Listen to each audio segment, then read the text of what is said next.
बिस्मिल्लाहिर्रहमानिर्रहीम। अस्सलाम वालेकुम नादरीन, अमेरिका से बहुत बड़ी खबर है। फील्ड मार्शल आसिफ मुनीर साहब जो दौरे पर गए थे, उनके हवाले से बड़ी ब्रेकिंग न्यूज़ आई है कि किस तरह उन्हें वहाँ ज़िल्लत का सामना करना पड़ रहा है। इस खबर की पूरी डिटेल आपके सामने रखते हैं। उसके अलावा नादरीन, अली अमीन गंडापुर साहब की KPK हुकूमत ने एक बहुत बड़ी दरख्वास्त सुप्रीम कोर्ट ऑफ पाकिस्तान में डाल दी है, जो गेम चेंजर भी साबित हो सकती है और पाकिस्तान तहरीक इंसाफ को इस हवाले से कोई रिलीफ भी मिल सकता है। और तीसरी खबर जो है वो जो ईरान और जो इज़राइल की जंग है, उसके अंदर ईरान ने रात को एक बहुत बड़ा हमला किया है और उस हमले के अंदर उसने कुछ अहम तरीन अपने जो मिज़ाइल है वो इस्तेमाल किए हैं, जो इज़राइल का जो जदीद आयरन डोम सिस्टम है वो भी इसे कंट्रोल नहीं कर सका। और इज़राइल में इस वक्त तबाही के जो आसार हैं वो उनके शहर तल अबीब और दूसरे 2-3 अहम शहरों के अंदर नज़र आ रहे हैं। लेकिन आज सबसे पहले आपके सामने रखते हैं कि आसिफ मुनीर साहब फील्ड मार्शल इस वक्त अमेरिका के दौरे पर गए हुए, हालांकि उन्हें ये दौरा छोड़कर आ जाना चाहिए था, लेकिन वो दौरे पर मौजूद हैं। और इस दौरे के अंदर पाकिस्तानी मीडिया और मुख्तलिफ जो उनके टाउट हैं, उन्होंने खबरें चलाई थी कि जनरल आसिफ मुनीर साहब को अमेरिका से बाकायदा तौर पर दावत आई है।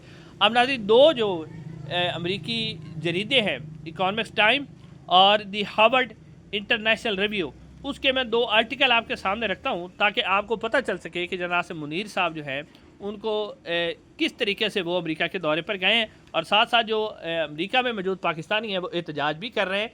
एहतजाज की जो वीडियोज़ है वो आपको साथ नज़र आ रही हैं। इसमें सैकड़ों के करीब लोगों ने शिरकत की। शहबाज गुल साहब, सजाद बरकी साहब, उन्होंने बड़ी बड़ी तकारीर की और पाकिस्तान में आइन और कानून की जो हुक्मरानी है उसकी बहाली, जिस तरह जमहूरियत को डिरेल किया गया, इलेक्शन को चोरी किया गया, ख़वातीन पर तशद्दुद किया गया, लोग के घर तोड़े गए और इमरान खान और बहुत से पाकिस्तान तहरीक इंसाफ के वर्कर को गैर कानूनी तौर पर जेलों में डाला हुआ, इसके खिलाफ उन्होंने भरपूर एहतजाज किया।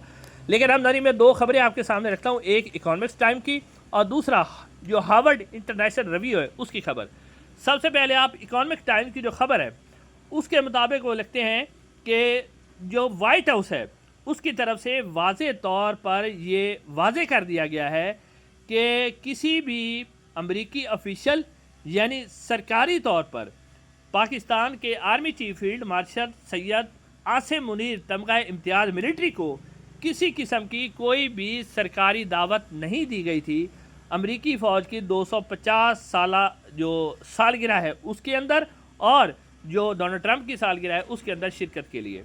नाज़रीन, अब ये बहुत बड़ी खबर है कि सरकारी तौर पर अमेरिका की तरफ से वाइट हाउस ने यानी बाकायदा तौर पर वाजे कर दिया है कि हमने जनरल आसिफ मुनीर साहब को किसी किस्म की दावत नहीं दी।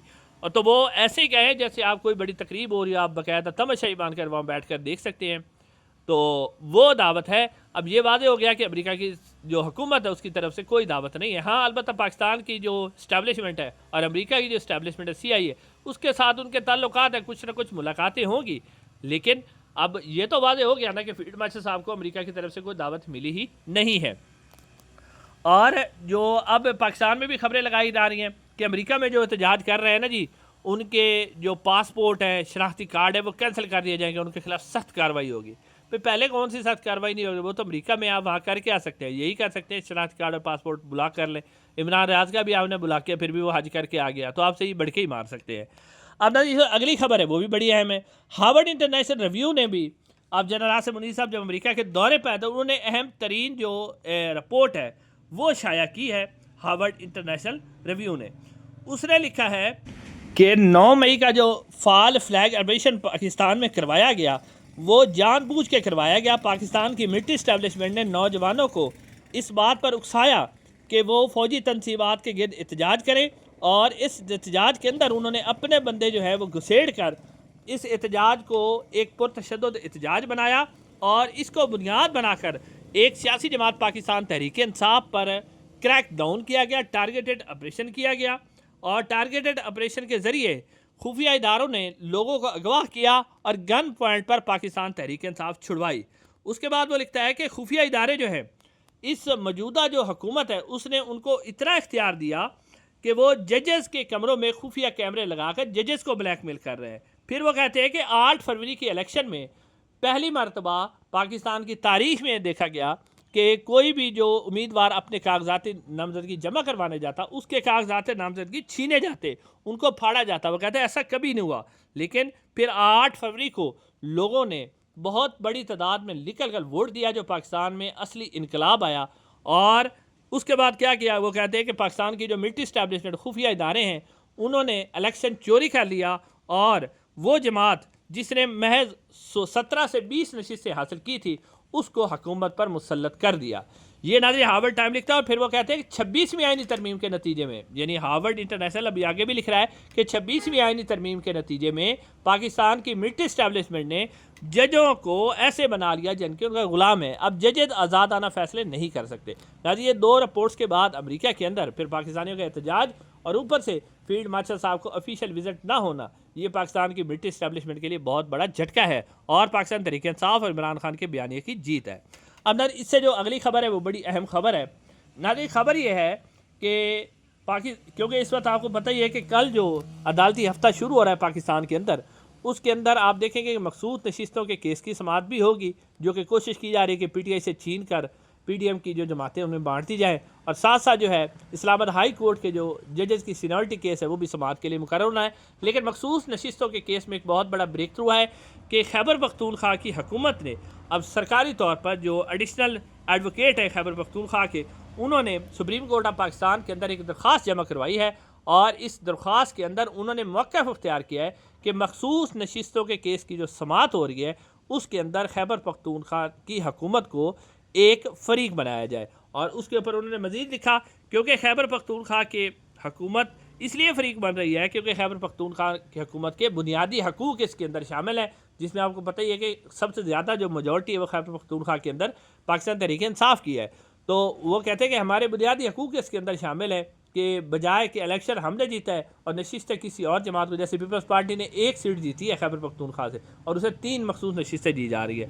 तो अब ये जो मसला, ये बड़ी एप्लीकेशन है, अगर इसको शामिल कर लिया जाता है तो ये जो मखसूस नशिस्तों का केस था ना कि हमारे इस्टेब्लिशमेंट और हाजी साहब हैं और बहुत बड़े जज हैं, अब तो हाजी भी हैं, हाफिज़ हाजी अमीनुद्दीन खान जो है वो फैसला देना चाह रहे थे, तो अब इसमें कुछ ना कुछ जो है वो डिले होने का खदशा है। बाकी तो आपको पता ही है फैसला तो उन्होंने वैसे ही देना जैसे दे सकते हैं। अब नाज़रीन आखिर में आपके सामने ईरान इजराइल जंग के हवाले से कुछ खबर मैं आपके सामने रख देता हूँ। नाज़रीन ईरान और इजराइल के दरमियान जो जंग है वो मज़ीद शिद्दत अख्तियार करती जा रही है, और ये आपने याद रखना है कि जंग जितनी लंबी होगी ना उतना ही ज़्यादा इजराइल को नुकसान होगा, क्योंकि ईरान के पास खोने के लिए कुछ भी नहीं है लेकिन इजराइल के पास खोने के लिए बहुत कुछ है। इजराइल एक मजबूत इकॉनमी है, उसके बाद बहुत कुछ है, तो उसके लिए बहुत बड़ा नुकसान है। तो अब ईरान जो है वो कोशिश कर रहा है कि इस जंग को लंबा ले जाया जा सके। अब गुज़श्ता रात पहले इजराइल यानी ये मुतवक्के नहीं कर रहा था कि ईरान इस तरह के हमले करेगा। नाज़रीन ईरान ने अब ये एक ऐसा रात मिज़ाइलों से हमला किया है और इस हमले के नतीजे में जो इजराइल है उसके अंदर तबाही के आसार नज़र आ रहे हैं। ये एक ऐसा मिज़ाइल है जिसको खैबर शक्ल मिज़ाइल कहा जाता है, और ये तकरीबन MiG-5 की रफ्तार यानी 6000 किलोमीटर फ़ी घंटा यानी 6000 किलोमीटर फ़ी घंटा की रफ्तार से ये हरकत करता है, और ये हाइपरसोनिक मिज़ाइल है, इसको रोकना तकरीबन नामुमकिन होता है। और इसी हवाले से आपने देखा कि जो इजराइल का आयरन डोम सिस्टम था या एयर डिफेंस जो मिज़ाइल सिस्टम वो इसे नहीं रोक सका, और इसकी निशानदाही करने वाले जो रेडार हैं वो मौजूद है मगर बेहतरीन फ़ज़ाई निज़ाम के आगे भी वो पूरी तरह मौसर नहीं हो सकते।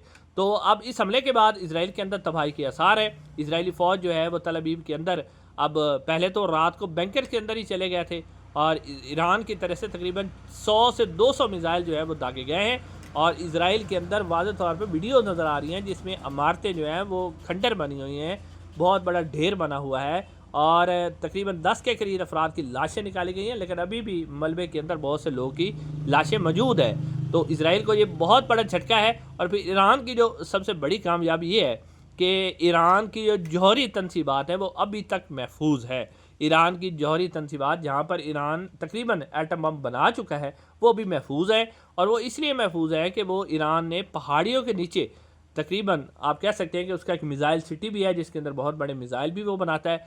वो पहाड़ियों के नीचे तकरीबन 600 यानी मीटर तक जो है वो नीचे है, ऊपर पहाड़ियाँ हैं, फिर उससे 600 मीटर नीचे है। इजराइल के बाद जितनी भी जदीद टेक्नोलॉजी है या उसके मिज़ाइल हैं वो ईरान के ये जो एक उसका अंडरग्राउंड जौहरी तनसीबात हैं या जो उनका मिसाइल सिस्टम है उसको नुकसान नहीं पहुंचा सकते। अब इजराइल जो है वो पूरी कोशिश कर रहा है कि इस जंग के अंदर अमेरिका को घसीटा जाए। उसकी वजह नाज़रीन इकराम ये है कि अमेरिका के पास ऐसे मिसाइल हैं जो गारों के अंदर जाकर, सुरंग के अंदर जाके, यानी अंडरग्राउंड भी जाके वो अपने टारगेट को अचीव कर सकते हैं।